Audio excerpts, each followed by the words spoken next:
Hola, bienvenidos una vez más a este podcast. Hoy vamos a tener el episodio número 4 y perdonen que me haya tardado un poco en subirlo, pero algunas cuestiones personales que tenía que arreglar, pero ya está y quedó todo resuelto. Gracias a Dios. Ahora bien, ¿de qué hablaremos en este episodio? Bueno, este episodio se titula Las armas con las que él se asegura el control. Veíamos en el episodio 3 lo que era la luna de miel y bueno, hacia el final de la luna de miel, las primeras veces que el misógino agravia la autoestima de su compañera, está haciendo tanteos de prueba. Si ese agravio inicial no tropieza con ninguna resistencia, ya sabe lo que ella está haciendo. Sin darse cuenta, le está dando permiso para que persista en este comportamiento. Por eso, mujeres, no den la mano si no quieren que les agarren el pie. Al comienzo de la relación se sueltan muchos globos de prueba. El misógino frecuentemente, sin darse cuenta de lo que hace, procura concretar su definición de hasta dónde puede llegar. Lo lamentable es que su compañera crea que al no enfrentarse con él ni cuestionar su comportamiento cuando él lastima su sensibilidad, está expresando el amor que siente por él. Muchas mujeres caen en esa trampa. Desde pequeñas nos han enseñado que la respuesta es el amor. Con amor todo será mejor. Lo único que tenemos que hacer es encontrar un hombre que nos ame y entonces la vida será maravillosa y viviremos felices por siempre jamás. Además, nos han enseñado que al servicio de ese amor se esperan de nuestra parte ciertas formas de comportamiento, algunas de las cuales son suavizar las cosas, dar marcha atrás, disculparnos y mostrarnos agradables. Pero resulta que esos mismos comportamientos animan al misógino a maltratar a su compañera. Es como si hubiéramos establecido al mismo tiempo dos acuerdos o contratos con el misógino, el uno explícito y el otro tácito. El acuerdo explícito es por ambas partes que te amo y quiero estar contigo.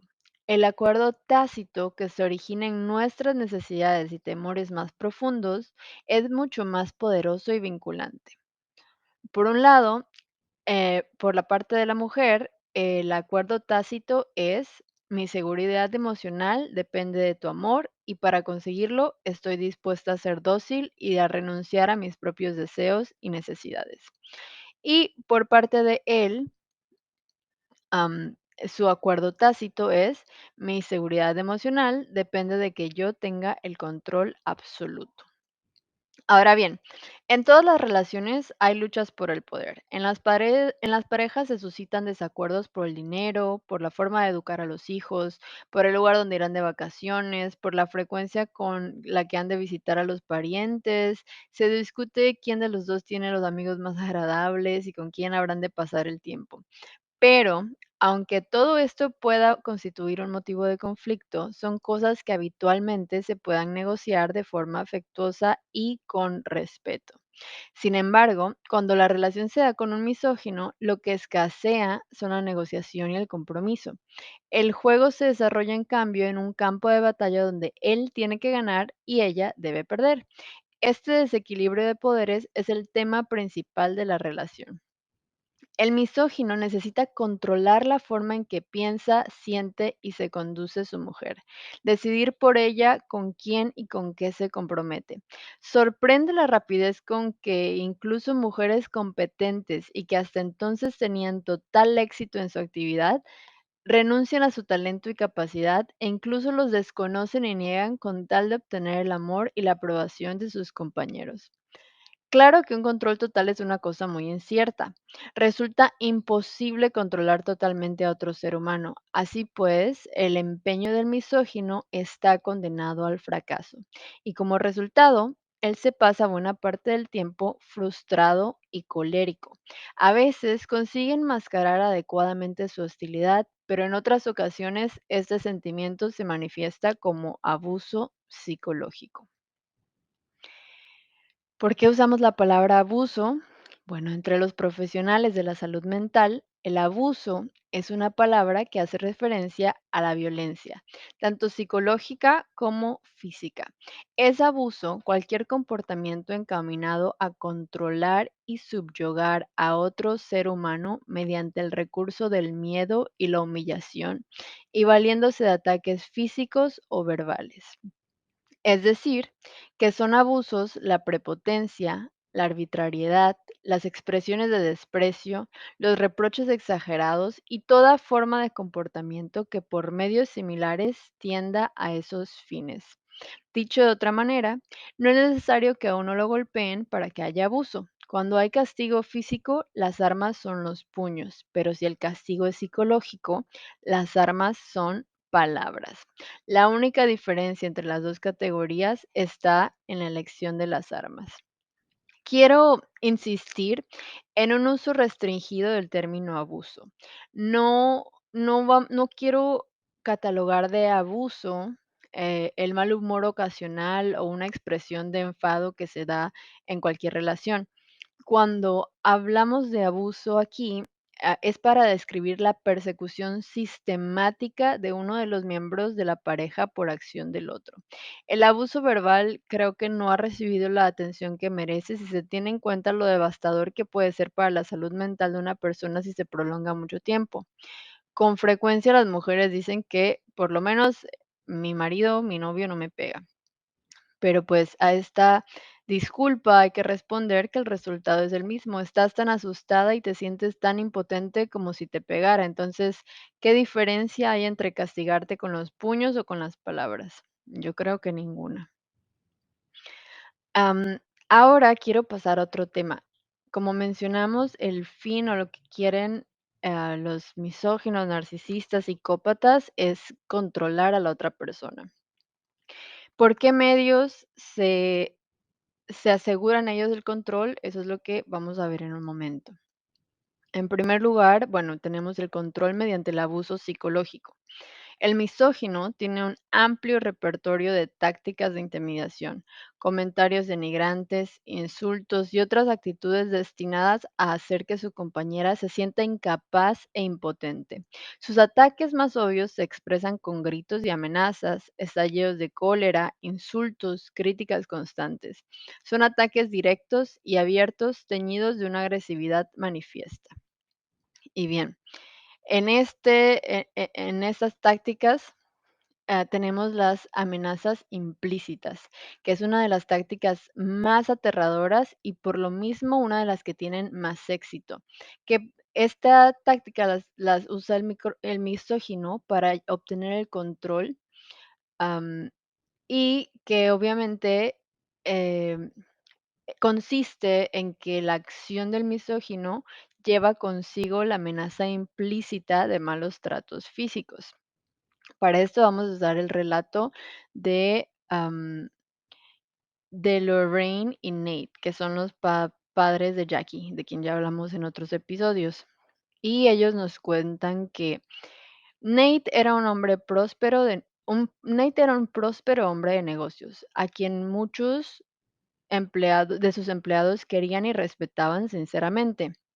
Lorraine era una mujer tranquila que se ocupaba de la educación de sus dos hijos y de atender su casa. A lo largo de 35 años de matrimonio, Nate se valió de algunas tácticas sumamente intimidatorias, que jamás dejó ver a nadie fuera de las cuatro paredes de su casa, para tener sometidos a su mujer y al resto de su familia. Lorraine recordaba lo siguiente. Dice que su hermana vivía en la casa de al lado y las dos eran muy unidas, o sea, la hermana de él, de Nate. Pero Lorraine y ella eran muy unidas. Una noche fueron juntas al cine y Lorraine se estrenó un vestido y un sombrero. Al volver, se les pasó el camión, el autobús, entonces llegaron un poco más tarde de lo que le habían dicho a Nate que iban a llegar. O sea, llegaron a las, no sé, media hora más tarde. Dice Lorraine que cuando ella entró a la casa, él estaba caminando de un lado a otro, o sea, como un león enjaulado, que no le dio tiempo de explicarle nada, Le arrancó el vestido, agarró el sombrero nuevo y se lo cortó con unas tijeras. Después lo arrojó todo a la chimenea. Ella dice que en ese momento quería morirse, que estaba aterrorizada. Lamentablemente, este cruel episodio no era un incidente aislado. Escenas así ocurrían cada vez que Nate se sentía disgustado, aunque fuera momentáneamente con el comportamiento de Lorraine. No es mi intención sugerir que los hombres como él planeen conscientemente sus agresiones. Gran parte de su comportamiento, aun del que él parece más cruel y abusivo, tiene su origen en fuerzas que están más allá de su control. Pero aún así, es necesario que con independencia de los demonios que rugen dentro de su alma, los adultos nos hagamos responsables de nuestras maneras de proceder. Lorraine dice, yo solía rogarle que no me hiciera cosas como esas, porque me daba unos sustos de muerte. Él me decía que se ponía así por lo mucho que se preocupaba cuando me tardaba, por lo mucho que me quería. Pero luego, una semana después del incidente en el que me rompió el sombrero nuevo, se me quemó un asado y me hizo pedazos todas las copas de la cocina. En el caso de Lorraine, los ataques de Nate estaban a 1 milímetro de la violencia física y daban a entender claramente, hoy rompo las copas y mañana te rompo un brazo. Nate no necesitaba golpearla físicamente porque la amenaza implícita en su comportamiento bastaba para mantenerla sometida del todo. Ahora, vamos a pasar a otro tipo de táctica que son las agresiones verbales. ¿Cómo les eran estas? Estas eran la táctica con amenaza implícita. Ahora vamos a ver la táctica de la agresión verbal. ¿Qué es la agresión verbal? Bueno, no todas las agresiones son tan manifestantemente violentas como las que describía Lorraine con su esposo Nate. En muchos de estos ataques intervienen los gritos, debido a que el volumen de la voz y la intensidad del enojo pueden asustar muchísimo. Me refiero a las agresiones verbales. A la mayoría de las personas se les hace muy difícil manejar el enojo, incluso el propio. Creo que todos hemos sido culpables en algún momento de no saber controlar bien nuestro enojo. Y obviamente cuando somos nosotros quienes somos el blanco de ese enojo, se crea una atmósfera de tensión tremenda. En el caso del misógino, lo más común es que sus gritos incluyan insultos y ataques verbales directos, que hacen la experiencia doblemente dolorosa. Esas agresiones verbales pueden aterrorizar y desmoralizar a una persona tanto como las amenazas implícitas de violencia física. Para Jackie, que se esforzaba por mantener una casa al mismo tiempo que enseñaba y procuraba obtener un título universitario, las agresiones verbales de Mark fueron sumamente lascivas. Nos cuenta Jackie que una vez ella estaba agotada tratando de terminar un trabajo para un curso, que había sido una semana muy lluviosa y que sin que ni ella ni Mark se dieran cuenta, se les inundó el garage o la cochera. Entonces, ella estaba escribiendo, no sé, terminando una tarea para su universidad, creo que, bueno, estas historias son antiguas, entonces, estaba escribiendo a máquina cuando entró Mark a la oficinita que tenían montada en su casa a decirle que le quería enseñar algo. Ella dejó de hacer lo que estaba haciendo y lo siguió, o sea, no sabía qué era, y él la llevó al garage, a la cochera. Entonces, ahí se da cuenta ella que el agua había mojado unas cajas de ropa que ella había guardado ahí para llevar a donación, para donarlas, ¿no? En ese momento, o sea, él empieza a gritar que era una desconsiderada. En palabras de ella, dice que le dijo: "Eres una liberada de mierda que no sabe hacer otra cosa que escribir a máquina". La acusó de que no le importaban las cosas de la casa ni el esfuerzo que él hacía para mantenerlos. Y ella dice que mientras él le gritaba, pues ella trataba de ir sacando las cajas del agua. Y él le gritó más: "¿Tú crees que tienes el culo de oro y que no tienes por qué preocuparte por la casa, imbécil?". Una vez que ya ella sacó todas las cajas del agua, volvió a entrar a la casa y él la siguió sin dejar de gritar y vociferar en ningún momento. Dice Jackie que ella se sentía tan mal que no pudo terminar el trabajo que estaba haciendo de tanto que le temblaban las manos. Las agresiones verbales de Mark a Jackie eran tan crueles como los ataques de Nate a Lorraine, aunque en su caso no hubiera amenaza de violencia física. Entonces, ahí ya tenemos dos. Las acciones que implican una amenaza de violencia física, las agresiones verbales, y ahora vamos a ver número 3, las críticas implacables. Yo creo que si nos da tiempo. Ok, bueno, hay misóginos que no recurren a la crueldad obvia de las tácticas intimidatorias y de los insultos proferidos a gritos para mantener sometida a su pareja. En vez de levantar la voz, van desgastando a la mujer a fuerza de criticarla continuamente y buscarle pelos a la sopa. Se trata de un tipo de abuso psicológicamente especialmente insidioso porque con frecuencia adopta el disfraz de un intento de enseñar a mejorar a la mujer.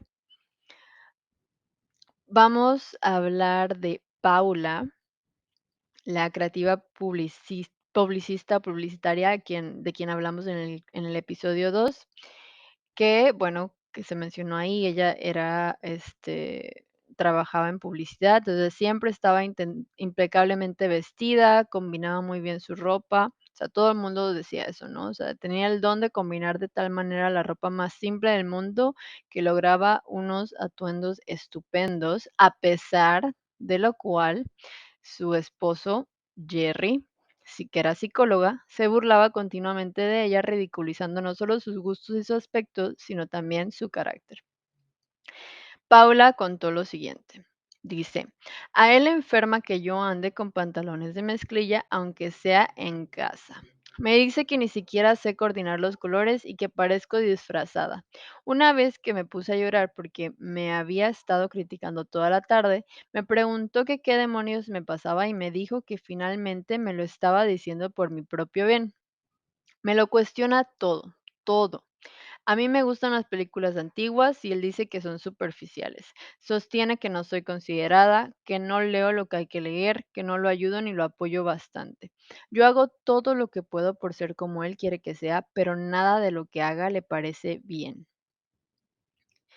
¿Qué pasaba aquí? Bueno, Paula obviamente admiraba la brillantez intelectual y la vasta cultura de su marido.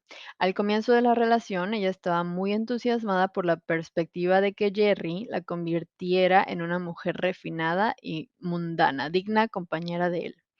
Aceptó de buena gana que él era más inteligente y más educado que ella, y estaba encantada con la idea de que estuviera dispuesto a compartir con ella sus tesoros. El hecho de que buena parte de sus consejos fueran válidos y racionales contribuyó a reducir más aún la capacidad de Paula de advertir hasta qué punto eran implacables sus críticas. Los misóginos de este tipo, que se conocen como tipo profesor Henry Higgins, que era el personaje de My Fair Lady basado en el Pigmalión de Bernard Shaw, que se empeñan en esta novela de la que hablamos, el personaje Henry Higgins se empeña en refinar a una florista que hasta convertirla en una gran dama con una dicción perfecta. Entonces, él se ofrece a ayudar a mejorar a una mujer reconstruyéndola prácticamente de pies a cabeza. Este tipo de misóginos suelen ejercer alguna profesión que les permite asesorar a otras personas, las cuales los tienen en gran estima y llegan incluso a reverenciarlos. Estos hombres suelen ser médicos, abogados, profesores o, como Jerry, psicólogos. El prestigio que les confiere su trabajo les otorga también mayor credibilidad en su condición de críticos y mentores. Ese tipo de misógino se constituye en maestro y gurú de su compañera. Pero por más que ella cambie y se modifique para adaptarse a sus exigencias, es inevitable que se equivoque. Esta clase de críticas funcionan de manera similar al agua que cae sobre una roca. Las primeras gotas no hacen ningún efecto visible, pero con el tiempo el efecto acumulativo produce huellas profundas y duraderas. En forma parecida, El misógino, con sus críticas y sus alfilerazos constantes, carcome la confianza de su mujer en sí misma y su sentimiento de autoestima. Los tipos de violencia psicológica que acabo de describir son fáciles de reconocer una vez que una mujer ha aprendido cuáles son sus características, pero hay otros comportamientos muchos más sutiles que pueden erosionar eficazmente la capacidad de pensar y evaluar con claridad de cualquier mujer. Son aquellas tácticas de manipulación difíciles de detectar y que vamos a llamar acoso desde la sombra, y que son capaces de hacer que comiences a dudar de tus propias percepciones e incluso hasta de tu salud mental. Vamos a introducirnos un poquito en estas tácticas. Tenemos 10 minutos am, más de este podcast, entonces vamos a dejarla aquí. Vamos a concluir este podcast con la introducción del siguiente episodio. Y bueno, probablemente, si a quienes nos escuchan les gustan las películas antiguas, habrán visto una película que se llama Luz que agoniza, o en inglés Gaslight. Creo que los actores principales son Charles Boyer y Ingrid Bergman. Si no la han visto, búsquenla porque es muy interesante. En esta película, Charles Boyer hace el papel de un marido que parece enamoradísimo de su mujer y muy dedicado a ella, pero que empieza a deteriorar su salud mental valiéndose de diversas tácticas sumamente insidiosas.